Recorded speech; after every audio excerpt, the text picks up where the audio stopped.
अभी हम समीम के दरवाजे पर पहुंचे हुए हैं। वो समीम जिसकी कल जेवीसी नहर में डूब जाने से मौत हो गई है। इनका घर मधेपुरा ज़िले के ग्राम पंचायत लक्ष्मीपुर भगवती के गांव चैनपुर वार्ड संख्या 1 में पड़ता है।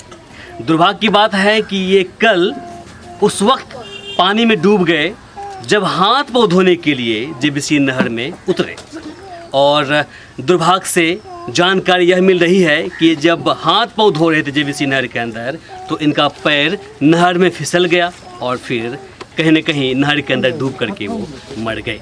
कल दिन के 3 बजे से लेकर के लगातार शाम के 7:30 बजे तक जो स्थानीय गोताखोर थे, जो डुबकी लगाने वाले स्थानीय लोग थे, सभी ने पानी में उतरकर उन्हें ढूंढने की भरपूर कोशिश किया, लेकिन वो नहीं मिले। आखिरकार अगले दिन यानी कि आज सुबह में तकरीबन 7 बजे के आसपास वो पानी से बाहर निकले और फिर उनकी शव को वहाँ से लाया गया और फिर आज सुपुर्दे खाक हुआ।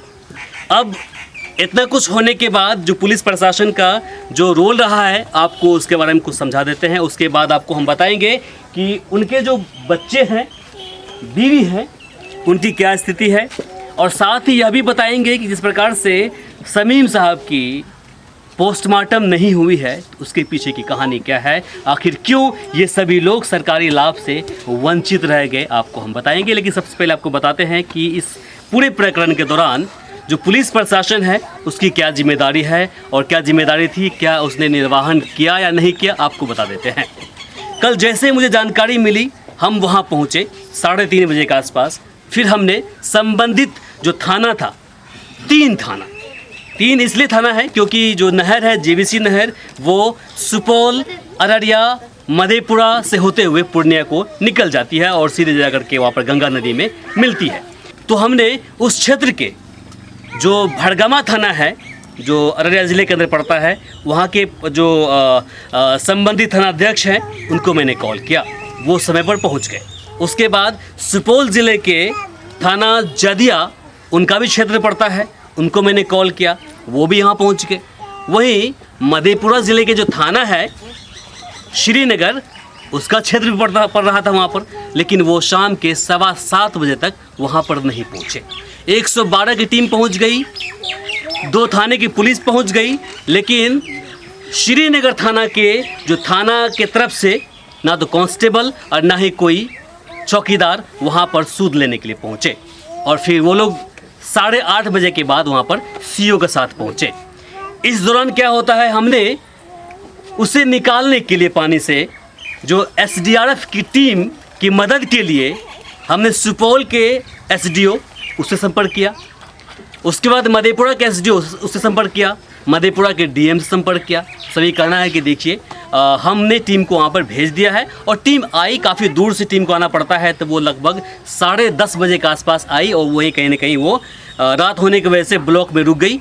अगले दिन यानी कि आज सुबह ही उनको पानी में उतरना था और उसको ढूंढना था, लेकिन उससे पहले ही सुबह के 6-7 बजे के आसपास वो पानी से निकल गए और जो नहर है उसके किनारे में वो लगे हुए थे।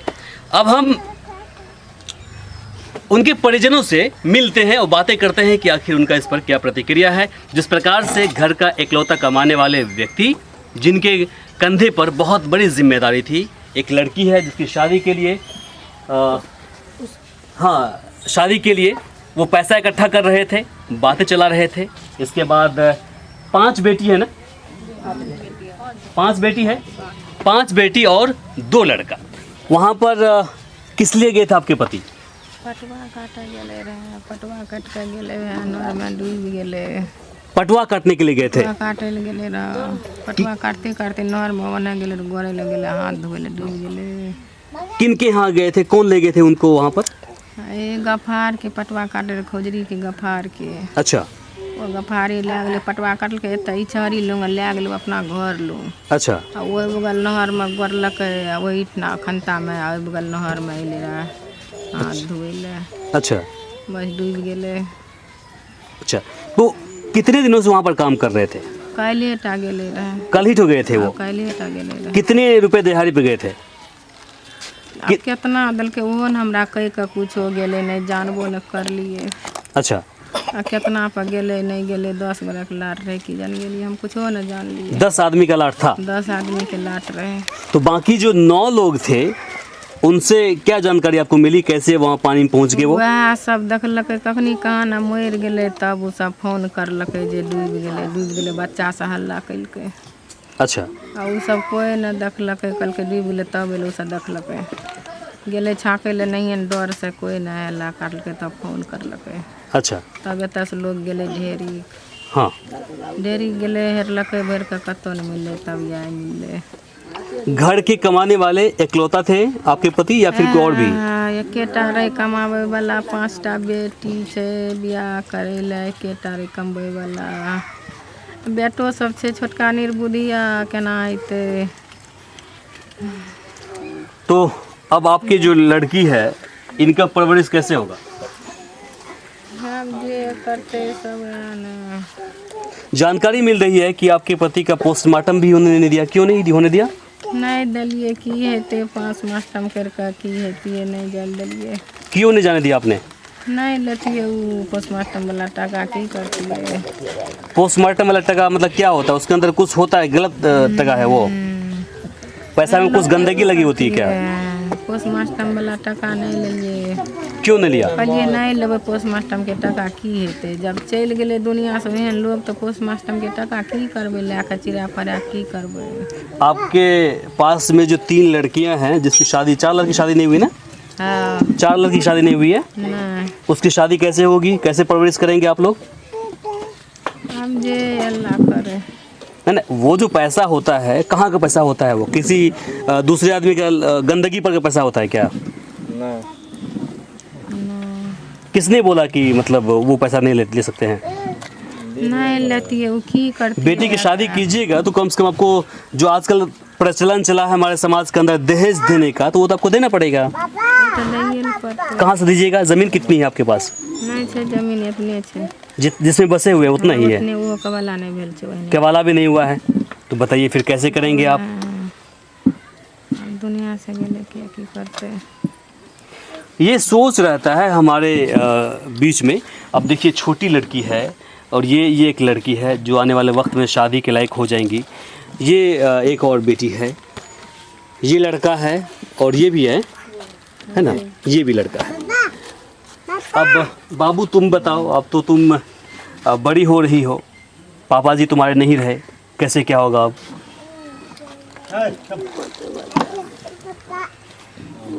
क्या होगा अब बताओ तुम लोग के साथ? आवाज़ नहीं है, क्या बोलेंगे ये लोग? आप बताइए क्या काम करते हैं? हम काम करते हैं, लेबर में काम करते हैं। और आपके जो पापा हैं अब दुनिया में नहीं रहे, फिर अब क्या होगा? अब क्या होगा, जो होगा तो हो ही जाएगा ना। जो होगा हो ही जाएगा। कल जब वहाँ पर काम करने के लिए गए हुए थे तो आपको क्या जानकारी थी? कि पता था कि आपके पिताजी जा रहे हैं काम करने के लिए? नहीं पता है।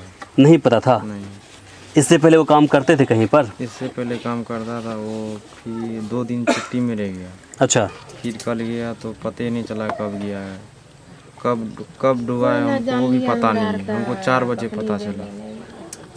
अच्छा, हम नामनगर में काम कर रहे थे, फिर वहाँ से गए, वहाँ पे फिर नहीं मिला, पूरी रात वहाँ बैठे रहे, सुबह मिला।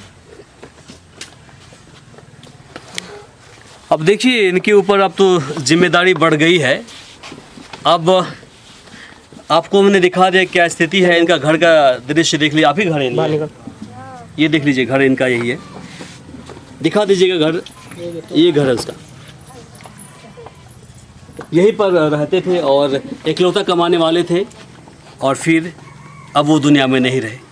बाकी अब इनकी जो जिम्मेदारी है वो बढ़ गई है। ये दोनों लड़के हैं, दोनों की जिम्मेदारी बढ़ गई है। अभी छोटे छोटे हैं, जिम्मेदारी बढ़ गई है। लेकिन कहीं ना कहीं अगर सरकार की तरफ से जो अनुदान राशि मिलना चाहिए था इनको, अगर वो मिलता, उनका ये लोग लाभ उठा पाते, तो कहीं ना कहीं इनको ज़िंदगी जीने में आसानी होती है। आपको पता ही है, देखिए हमारे समाज के अंदर एक कुरीति बहुत ही बड़े पैमाने पर फैलता जा रहा है और समाज को अपने आगोश में ले चुका है। वो दहेज प्रथा है। अब दहेज प्रथा, दहेज लेना और देना दोनों गलत है देश के अंदर। जो कानून है हमारा देश के अंदर, उसके हिसाब से दहेज लेना और देना दोनों अपराध है। लेने वाले भी और देने वाले भी जेल जाने के 100% हकदार हैं। अरे भाई चलो, कम से कम उस पैसे को आप उसमें इस्तेमाल कर लेते। जब जो चीज़ हराम है, इस्लाम में भी है कि दहेज लेना और देना दोनों हराम है, तो पैसा आपको जायज़ पैसा वहाँ खर्च कर देते, इनकी ज़िंदगी आसान हो जाती। खैर चलिए ठीक है, आपको हम अब कुछ इस समाज के जो प्रतिष्ठित लोग हैं, बुद्धिजीवी लोग हैं, जो मौलाना मौलवी हैं, जो अपना फतवा जारी करते हैं, अपनी बात को आम लोगों तक पहुंचाते हैं और आम लोग उनकी बातों को सर आँखों पर लेते हैं, उनसे जान लेते हैं कि आखिर पोस्टमार्टम करना क्या इस्लाम में हराम है, गुनाह है या फिर क्या है। आइए हमारे साथ।